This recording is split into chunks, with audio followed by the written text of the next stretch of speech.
Pada umumnya, desa merupakan perkumpulan manusia yang menetap dan tumbuh bersama dalam satu area dan memiliki adat dan budaya tersendiri.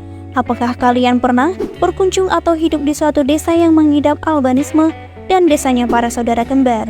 Kali ini, Red Bed Plus akan membahas tentang desa albanisme dan desanya para saudara kembar. Pertama, desa albanisme. Desa albino Tanzania adalah sebuah desa yang terletak di Tanzania, Afrika. Hampir semua penduduk di desa ini memiliki kulit pucat dan terlahir sebagai anak albino. Anak-anak yang terlahir sebagai albino di Tanzania sering mengalami diskriminasi dan kekerasan karena dianggap membawa kutukan atau memiliki kekuatan magis. Seringkali, orang albino disebut sebagai zero-zero yang berarti hantu. Seringkali, orang-orang albino di Tanzania menghadapi risiko keamanan yang tinggi karena kepercayaan yang salah, bahwa bagian tubuh mereka memiliki kekuatan atau keberuntungan. Hal ini menyebabkan penjualan ilegal dan pengambilan organ tubuh mereka yang merupakan kejahatan mengerikan. Upaya perlindungan dan kesadaran telah dilakukan. Pemerintah Tanzania, non-pemerintah, dan organisasi berupaya untuk meningkatkan kesadaran masyarakat tentang albanisme dan melindungi hak-hak individu albanisme. Program-program ini bertujuan untuk mengatasi diskriminasi, memberikan pendidikan, perawatan kesehatan, dan dukungan kepada orang-orang albanisme. Orang-orang albino sering menghadapi kesulitan sehari-hari seperti masalah penglihatan yang serius. Karena kekurangan melanin, paparan sinar matahari langsung juga dapat menyebabkan resiko kanker kulit yang telah tinggi bagi mereka.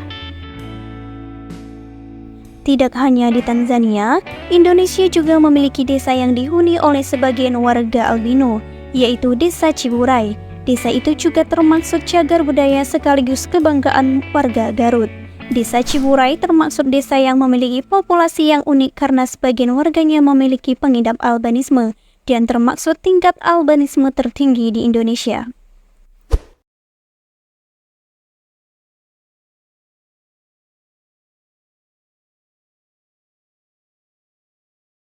Kedua, desanya saudara kembar. Desa ini bernama Desa Kodinhi yang terletak di negara bagian Kerala, India.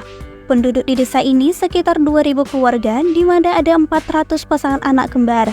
Desa Kodinhi termasuk tingkat kelahiran saudara kembar paling tinggi di India.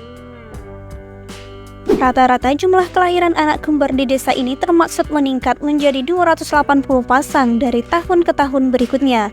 Jumlah kelahiran anak kembar dalam rasio tertinggi mencapai 45 dari 1.000 kelahiran. Fenomena kelahiran kembar masih menjadi misteri.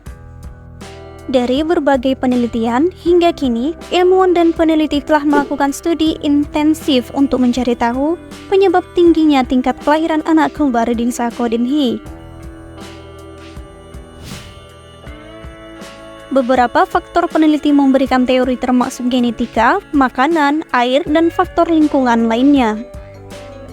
Penelitian awal mengindikasi bahwa faktor genetika berperan dalam tingginya tingkat kelahiran anak kembar di desa ini.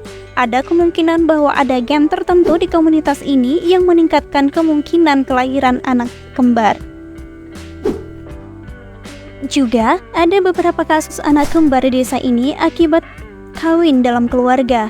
Hal ini dianggap sebagai faktor yang mempengaruhi tingginya kelahiran anak kembar di Kodinhi. Meskipun banyak perspektif tentang kelahiran anak kembar, tidak ada satupun penjelasan yang pasti sesuai dengan teori tunggal yang dapat menjelaskan fenomena ini sepenuhnya. Penelitian masih berlanjut dilakukan untuk memahami dengan lebih baik di balik tingginya tingkat kelahiran anak kembar di Desa Kodinhi.